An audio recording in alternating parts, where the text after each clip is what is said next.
আমার বিশ্বনবী জনাবে মুহাম্মদ রাসূলুল্লাহ সাল্লাল্লাহু তাআলা আলাইহি ওয়াসাল্লাম নবী আমার সোজা আব্দুল মুত্তালিবের কোল থেকে বাবা দৌড়ে গিয়া নবীর চাচা আবু তালিবের কোলে গিয়ে বসে পড়লাম। আল্লাহ রাসূলের চাচা আবু তালিবের গলাটাকে বাপজি ধরে গালে চুমা দিলেন। আল্লাহর নবীজির চাচা আবু তালিব ডাক দিয়ে বলেছিল, আমার ভাতিজাও শুনে নাও, তুমি আমার কোলে কেন এসে বসে পড়লে বলো? ওরে ভাতিজা শুনে নাও, আমি একেবারে অর্থহীন, আমি গরিব মানুষ। আমার বাড়িতে থাকলে তুমি ভালো করে তুমি 3 বেলা খেতে পাবা না। ওগো আমার ভাতিজা, দামি দামি তুমি পোশাক তুমি পরতে পারবা না। ভাতিজা ওই দেখ আমার ভাই আব্বাস বলে নাম রয়েছে তোমার চাচা, ওর কাছে গেলে ওর যদি দায়িত্ব তোমার নিয়ে নেয় তাহলে তোমার খাওয়া পড়া আর কোনো অভাব হবে না। আল্লাহর নবী বলেছিলেন, চাচা আমি আপনার কাছ ছাড়া অন্য চাচার কাছে যাব না। বলুন সুবহানাল্লাহ। আবু তালিব বলল, ভাই তুমি ওর কাছে যাবা থাকবা? বলে হ্যাঁ। আল্লাহ রাসূল জীবনে 3টে দোয়া করতেন বেশি, আমরা তার পুরো উল্টো। আলেম বলেন, হাজী বলেন, মুফতি বলে, আর সেই বলেন না কেন আমরা পুরো উল্টো দোয়াতে চলছি। রাসূল 3টে দোয়া করতেন, হে আল্লাহ যতদিন তুমি আমাকে বাঁচিয়ে রাখবা তুমি গরিবে হালাতে বেঁচে রাখো। আমরা দোয়া করি বলে কোন আলেম উলামা আমরা অনেকে আছে আমরা করি নাই। হ্যাঁ আল্লাহওয়ালা বুজুর্গ আলেম নাই এটা বলা ভুল হবে, আছে কিন্তু খুব কম। দুনিয়াদারি বাপজি মানুষ আলেম বলেন, হাজী বলেন, সাধারণ মানুষ বলেন, আমরা দুনিয়াদারি বেশি হয়ে গেছে। কথা ঠিক না বেঠিক বলে? প্রতিটা মানুষই আমরা বেশিরভাগ দুনিয়াদারি। আমরা গরিব করে রাখে এই দোয়া করিনি। আমরা কি দোয়া করি যে আল্লাহ টাকার বুন্দলা যেন ফড়িয়ে পায়, সোনার ব্যাগ যেন ফড়িয়ে পায়। একটা লোক গল্প শোনাচ্ছে যে ভাই কপালই হয়েছে ফাটা।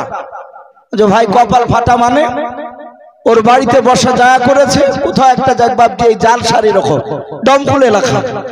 তো বলছে ভাই কপাল ফাটা বলে অনেক মানুষ টাকা ফড়িয়ে পায়, আমি টুকটুকি চালাই।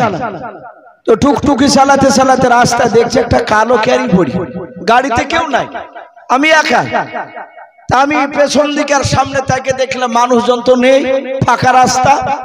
তা আমি প্রায় 20 হাত চলে গেছি। তো মনে একটু ধাক্কা দিল, মনে হয় কোনো মূল্যবান জিনিস হতে পারে। আমি আবার টুকটুকিটাকে পেছন ঘুরে নিয়ে গিয়ে আমি দুদিক থেকে ক্যারিটা তুলে নিলাম। কালো ক্যারি বেশ একটু ভারী ভারী লাগছে, আমি তুলে আমি বেশ টুকটুকিতে বেশ একটু লোকানো জায়গা তো লুকে নিলাম। ও আবার টুকটুকিতে লুকানো জায়গা হচ্ছে বাপজি ড্রাইভার যেখানে বসে থাকে ওখানে সিট আছে, ওই তলি জায়গা আছে। বলে আমি লুকে নিয়ে গিয়ে আমি একেবারে ফাঁকা মাঠে, ওদিকে কিন্তু ভাড়া হবে না আমি জানলাম, কিন্তু ব্যাগে কি আছে ক্যারিতে এ দেখার লেগে আমি ওদিকে গেছি। ভাই আমি কি বলবো, যাইয়া ওই ক্যারি খুলে দেখছি ধুলিয়ে ভরা আছে। বাস্তব কথা বলছি যে ভাই আমার কপাল তো ফাটা কপাল, মানে সোনা টোনা পাইলে ভাগ্য ভালো হতো, কপাল ভালো হতো। তাহলে এখানে আমাদের লোভ লালসা আছে যে পাইলে যেন একটু বড় লোক হয়ে যায়, কিন্তু ইসলাম শরিয়াতে তা তো বলেনি যে তুমি যদি কোনো জিনিস যদি পেয়ে যাও তো তুমি ভক্ষণ করো না, 1 দিন নয় 2 দিন নয়, মালিক না পাইলে তুমি 1 বছর না 3 বছর ধরে খোঁজ করো, প্রচার করে বেড়াতে হবে। আমরা করি বলে 10,000 20,000 টাকা পেলে বাপজি ডান হাতে পাইলে বাম হাতকে জানতে দেয়নি। আবার 2-10 টাকা পালে চায়ের দোকানে গল্প করি যে ভাই ফকির দেখতে পাওয়া যাচ্ছে। বলে কেন ভাই? বলে ভাই যে 10টা টাকা পড়ে পেয়েছি ভাই ফকিরকে দিব তো আমার ঘুম আসছে না, ফকিরও দেখতে পাচ্ছে। লোকে ভাববে সত্যি মনে হয় বুজুর্গই মানুষ। যদি 10,000 টাকার বান্ডি বলতো তাহলে আর ও ফকির মকিরা খুঁজতো না। এ হচ্ছে আমাদের দুনিয়াদারি লোভ লালসা। আল্লাহ রাসূল সাল্লাল্লাহু তাআলা আলাইহি ওয়াসাল্লামের চাচা নয়, নবী বলতেন আল্লাহ যতদিন বেঁচে রাখবা আমাকে গরিবে হালাতে বেঁচে রাখবা। 2 নাম্বার সেদিন তুমি আমাকে মওত দিবা ওগো মাওলা, সেদিন তুমি আমাকে গরিবে হালাতে মৃত্যুবরণ করায়। বলুন সুবহানাল্লাহ। 3 নাম্বার রাসূলুল্লাহ দোয়া করতেন, ওগো আল্লাহ কিয়ামতের ময়দানে যেদিন তুমি আমাকে কবর থেকে উত্থাপিত করবা, কবর থেকে যেদিন তুমি আমাকে তুলবা, সেই দিন তুমি বড় লোকের কাতারে আমাকে দাঁড় করায়ও না, আমাকে কবর থেকে তুলে আমাকে গরিবের কাতারে দাঁড় করায়। জোরে বলুন সুবহানাল্লাহ। আল্লাহ রাসূল বলেন, চাচা আপনি যা দিবেন, আপনি সারা দিন যদি খাবার না দিয়ে যদি এক ঢোক পানি দেন, আমি তাই খেয়ে আপনার কাছে থাকতে রাজি। রাসূলুল্লাহ দাদা ইন্তেকাল করলেন, নবী চাচা দায়িত্ব নিলেন, থাকতে লাগলেন। সম্মানিত ভাইরা আমার, বাবা জীবনেরা, এই নবীজির চাচা আবু তালিব বিশ্ব নবীকে এত ভালোবাসতে, সেই দিন থেকে নিয়ে বাপজি কিতাবে লিখেছে, একই বাসনে আবু তালিব আর বিশ্ব নবী তারা একই বাসনে, তারা দুজনায় যখনই খাবার খেতেন বাড়িতে একই সঙ্গে খেতেন। বলুন সুবহানাল্লাহ। এভাবে খেতে খেতে বাপজি রাসূলুল্লাহর যখন ঠিক বিয়ে হলো, তারপর থেকে বাপজি খাবার আলাদা করে খেতে লাগলেন। আবু তালিব বললেন, ভাতিজা আমি আর তোমার সাথে একসঙ্গে খাবার খাবো না, কারণ একসঙ্গে খাবার খাওয়ার তোমার সঙ্গী হয়ে গেছে, তোমার সাথী হয়েছে, সে হচ্ছে তোমার অর্ধাঙ্গিনী বিবি খাদিজাতুল কুবরা রাদিয়াল্লাহু তাআলা আনহা। সম্মানিত ভাইরা আমার, বাবা জীবনেরা, এই নবীজির চাচা আবু তালিব রাসূল সাল্লাল্লাহু তাআলা আলাইহি ওয়াসাল্লামকে এত ভালোবাসতে, আমার নবী 25 বছর থেকে নিয়ে বাপজি খাদিজাকে বিয়ে করা পরে আল্লাহ রাসূলের যখন 40 বছর বয়স হলো, গারে হিরায় বিশ্ব নবী সেখানে ধ্যানে মগ্ন থাকতেন। আমরা অনেকেই জানি 40 বছর বয়সে বাপজি কোরআন নাজিল হলো। বলুন আলহামদুলিল্লাহ। এই কোরআন বাপজি যখন নাজিল হলো, এই কোরআনের কথা বাপজি ঈমানের কথা, কলেমার দাওয়াত বাপজি মানুষের দ্বারে দ্বারে বলতে শুরু করলেন। কলেমার দাওয়াত যখন দিতে লাগলে, মক্কাতে বিশ্ব নবীর বাপজি দুশমন শুরু হয়ে গেল।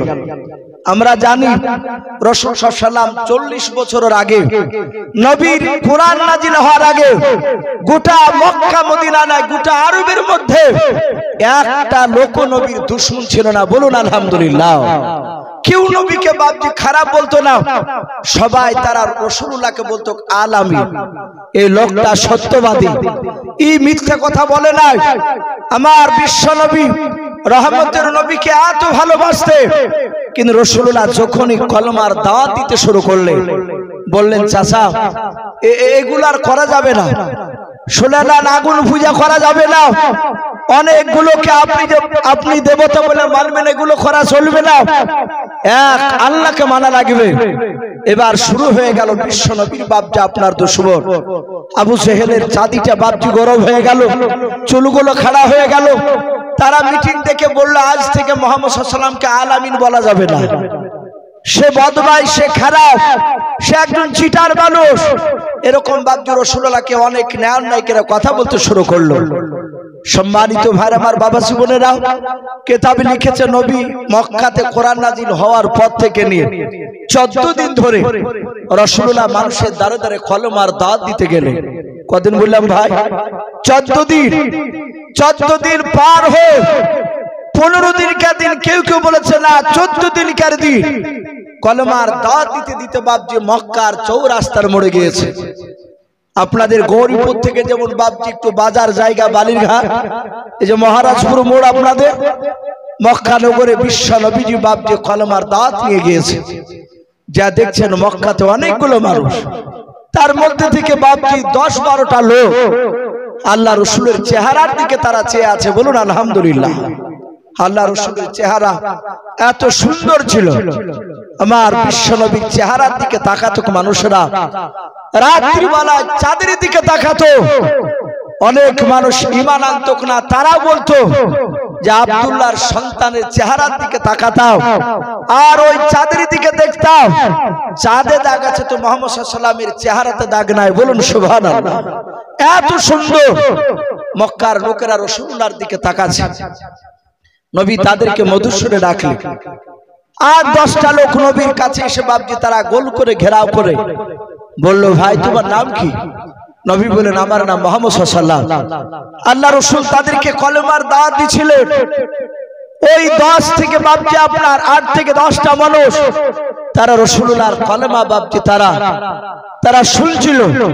আর ওই সময়তে বাপজি বেঈমান আবু জেহেল উতবা, শাইবা, আবু সুফিয়ান, আবু লাহাব, এইসব কুখ্যাত বাপজি মক্কার তাবুর তাবুর বাপজি নেতা। মক্কার কাফিররা বেঈমানরা বাপজি তারা আবু জেহেলের দল 6, 9, 5, 6 জন বাপজি তারা চলে গেল রাসূলুল্লাহর কাছে। নবীকে দেখেছে তো বাপ দাদা ধর্মের বিরুদ্ধে কথা বলছে। বেঈমান আবু জেহেল ডাক দিয়ে বলে, এই আব্দুল্লাহর সন্তান, এই মুহাম্মদ সাল্লাল্লাহু আলাইহি ওয়াসাল্লাম, আপনারা দুরূদ পড়ছেন না ভাই? নবীর নাম শুনে পড়তে হবে সাল্লাল্লাহু আলাইহি ওয়াসাল্লাম। এরা ডাক দিয়ে বলল, ওরা তো দুরূদ পড়ছে না কাফিররা, আবু জেহেল দুরূদ পড়ছে না। আল্লাহ রাসূলকে বলল, তোমাকে গতকালকে বারণ করেছি, তার আগা দিনও বারণ করেছি, আমাদের বাপ দাদার বিরুদ্ধে তুমি কথা বলতে এসো না।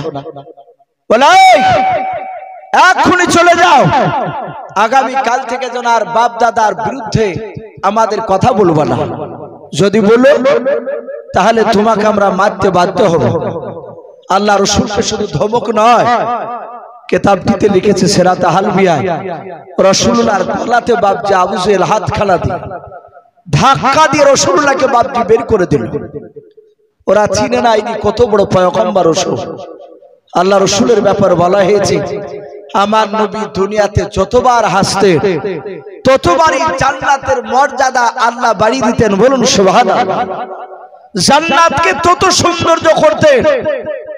এত নবী আমার দাবি, সেই দাবি নবীকে আবু জেহেল চিনতে পারলো না, গলায় ধাক্কা দিয়ে রাসূলুল্লাহকে বের করে দিল। বারণ করলো, আগামী কাল থেকে আর কলেমার দাওয়াত দিবি না। ওই সময় তো হঠাৎ করে দেখছে আবু তালিব রাসূলুল্লাহর আপন চাচা, এই আবু তালিব মক্কা নগরে গিয়ে দেখছে ওই সব নেতারা আবু জেহেলরা। আর আবু তালিব বাপজি কুরাইশ বংশের, উনি একজন বড় নেতা। আবু তালিব গিয়ে বলল, ভাই কি ব্যাপার, এই নেতাগুলো সব একসঙ্গে দেখতে পাওয়া যাচ্ছে? ওরা বলল, ভাই আমরা এখানে একটা কাজে এসেছিলাম। সবারই মুখটা হাসি, আর দেখছে আবু জেহেলের মনটা ভারী। রাসূলুল্লাহর আপন চাচা আবু তালিব বলল, ভাই কি ব্যাপার, মনটা তো মনক্ষণ অবস্থায় দেখাচ্ছে কেন, ভারী কেন? আবু জেহেল বলল, ভাই আবু তালিব, তোমার ভাতিজার খবর তুমি শোনো নাই? তুমি জানো তোমার ভাতিজার ব্যাপারে? আবু তালিব বলল, ভাই আমি জানি। বলে, আমার ভাতিজা আজ 1 নয় 2 নয় 14 দিন ধরে কলেমার দাওয়াত দিতে শুরু করেছে, নতুন দিনের দাওয়াত দিচ্ছে। আবু জেহেল বলল, ভাই আবু তালিব শুনে নাও, আমি তোমার সম্মানের দিকে লক্ষ্য করে তোমার ভাতিজার গায়ে হাত তুলিনি। ভাই আবু তালিব শুনে নাও, আমি তোমার ভাতিজাকে গলায় ধাক্কা দিয়ে বের করে দিয়েছি, সাবধান করে দিয়েছি। আজকে তুমি রাত্রিবেলায় গিয়ে তোমার ভাতিজাকে বারণ করবা। যদি তোমার ভাতিজা আগামী কাল থেকে যদি আমাদের বাপ দাদা ধর্মের বিরুদ্ধে কথা বলা বন্ধ না করে, আমরা মারতে বাধ্য হব। যখনই মারতে বাধ্য হব বলেছে, আর ওই সময়তে আবু তালিবের চোখ দিয়ে ঝরঝর করে পানি ঝরতে লাগলো। কাকে মারতে চেয়েছে একটু কথা বলো?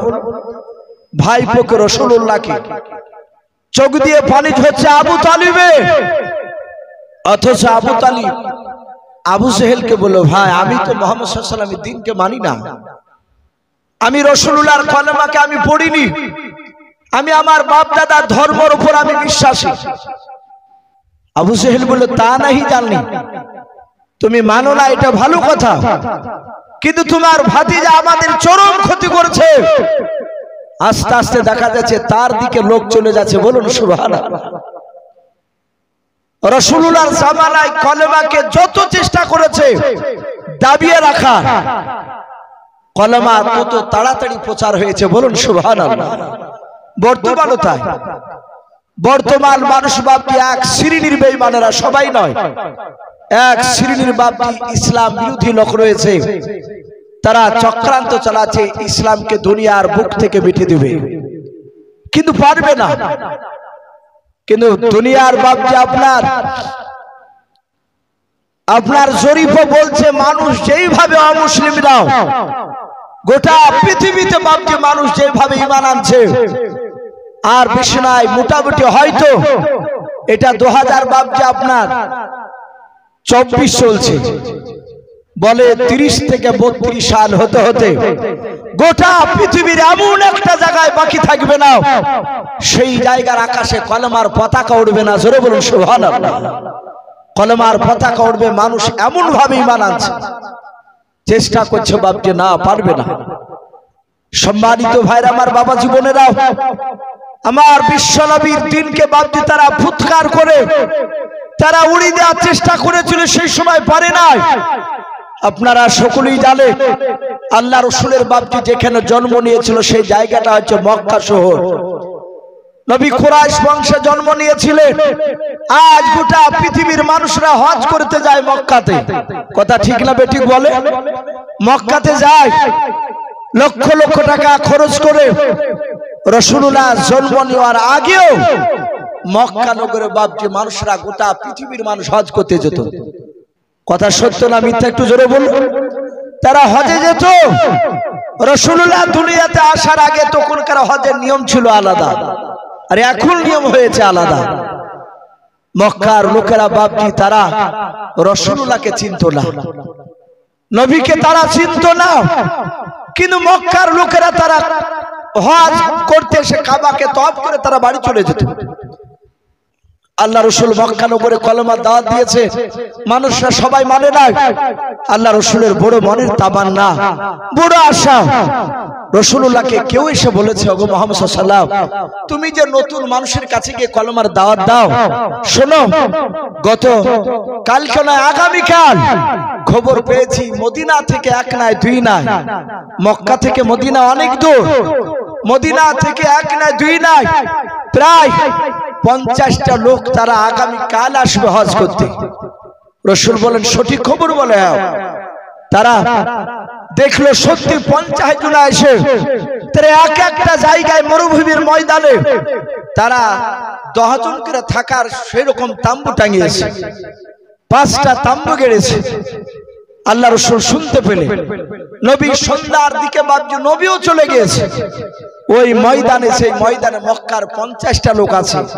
ওই ময়দানের এক প্রান্তরে আল্লাহ রাসূল বাপজি উনিও গিয়ে তাম্বু টাঙিয়ে রাসূলুল্লাহ বসে কোরআন তেলাওয়াত করছে। বলুন সুবহানাল্লাহ। নবীজির মনে তামান্না আশা, মক্কার লোকেরা এরা আমার কথাকে তারা সবাই মানেনি, এরা কলেমাকে তারা মেনে নেয়নি। মদিনার লোকেরা এসেছে, মক্কার বাহিরকার লোকেরা, এই মদিনার 50টা লোকেরা তো আমাকে চিনে না।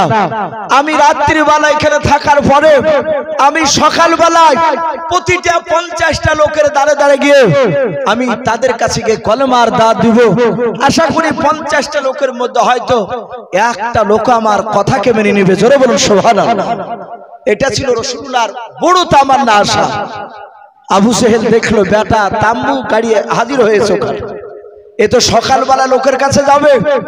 আর আবু জেহেল এটা জানতো নবীজির জবানে এমন একটা জাদু আল্লাহ দিয়েছিলেন, আল্লাহ রাব্বুল আলামিন তার কণ্ঠে এত মধুর আওয়াজ, আল্লাহ রাসূলের কথা কেউ যদি 5 মিনিট শুনতো ওই ব্যক্তি কলেমা না পড়ে থাকতে পারতো না। জোরে বলুন সুবহানাল্লাহ। এই যে আবু জেহেল নয়, ওমর ঈমান আনার পর বলছিল, গো রাসূল আমি আপনার কথা মন দিয়ে আমি এর আগে শুনেছিলাম না। আবু জেহেল বলেছিল, লা তাসমাউ লিহাদাল কুরআন, তোমরা মুহাম্মদ সাল্লাল্লাহু আলাইহি ওয়াসাল্লামকে দেখলি তোমরা আঙুল কানে ভরে দিও, মুহাম্মদ সাল্লাল্লাহু আলাইহি ওয়াসাল্লামের কোরআনকে তোমরা শুনবা না। তাই ওমর বিশ্বনবীকে দেখলি, নবীর সাহাবাদেরকে দেখলি, ওমর দূর থেকে ভাবে কানে আঙুল দিয়ে চলে যেত, যেন কোরআনের আওয়াজ যেন রাসূলুল্লাহর এই যে বাণী কোরআন যা নাজিল হয়েছে এটা যেন কোন লোকের কাছে যেন কানে না পৌঁছায়, ও পৌঁছালি আলাদা হয়ে যাবে। তাই আবু জেহেল বাপজি দেখলো না লোকের কাছে যাবে, তার আগে আমাকে ব্যবস্থা নিতে হবে। রাত্রি বেলায় বাপজি আবু জেহেল 10টা লোক নিয়ে গিয়ে প্রতিটা তাম্বুতে 5টা তাম্বুতে গিয়ে রাত্রি বেলায় 50টা লোককে বলল, ভাই ওই দেখো একটা দূরে তাম্বু দেখতে পাচ্ছ? বলে হ্যাঁ, ওই তাম্বুর ভিতরে মক্কার সবচেয়ে বড় একটা পাগলা ভরা আছে। বলল আস্তাগফিরুল্লাহ। রাসূলুল্লাহকে পাগল বলছে, শুনে নাও ওই পাগলটার কাছে যেন খবর দাও তোমরা সকাল বেলায় রাত্র যাবে না, সকালবেলায় পাগলটা তোমার কাছে তোমাদের কাছে আসলে ওকে আসতে দিব না, ওর কথা মুঠি শুনবে না, ওকে পাথর দিয়ে আঘাত করে শেষ করে দেবা। ওর কথা না শুনলে ওর ভিতরে তাম্বুতে পাথর রয়েছে, পাথর দিয়ে মারতে মারতে শেষ করে দেবে। সম্মানিত ভাইরা আমার, বাবা জীবনেরা, এইভাবে বাপজি খারাপ মানুষের ভিতরে বাপজি যুক্তি ঢুকে দিচ্ছে, খারাপ পরামর্শ দিচ্ছে বেঈমান আবু জেহেলরা। সকাল বেলায় না রাত্রি বেলায় সমস্ত লোকেরা বলে ভাই চিন্তা করো না, আমরা যাব না। আবু জেহেল রাত্রিবেলা বাড়িতে মদিনা মাতে গেল যে মুহাম্মদ সাল্লাল্লাহু আলাইহি ওয়াসাল্লাম যতই কোরআন পড়, সকালবেলায় ওদের কাছে তুই যাইতে পারবি না, ওরা তো আসবেই না। কিন্তু বাপজি হেদায়েতের মালিককে একটু জোরে বলো আমার আল্লাহ। মাই ইয়াহদিহিল্লাহু ফালা মুযিল্লা লাহু ওয়া মাই ইউদ্লিলহু ফালা হাদিয়া লাহু। আমার আল্লাহ বলছেন আমি যাকে হেদায়েত বানাবো, পৃথিবীর মানুষ নাই তাকে গুমরা বানাতে, আর আমি যাকে গুমরা বানিয়ে রাখবো, গোটা পৃথিবীর মানুষ কেউ নাই বাপজি তাকে হেদায়েতের আলো দেখাবে। আমার বিশ্বনবী বাপজি বসে আছে, মক্কার নয় মদিনার লোকেদের বাপজি তাদের ভিতরে তোলপাড় শুরু হয়ে গেল। তারা চিন্তা করতে লাগলো যে মক্কার এত বড় পাগল, ওই লোকটা কালো না ধলো, মোটা না সরু, লোকটার শরীরে জামাগুলো কেমন আছে একটু দেখার দরকার আছে। জোরে বলুন সুবহানাল্লাহ।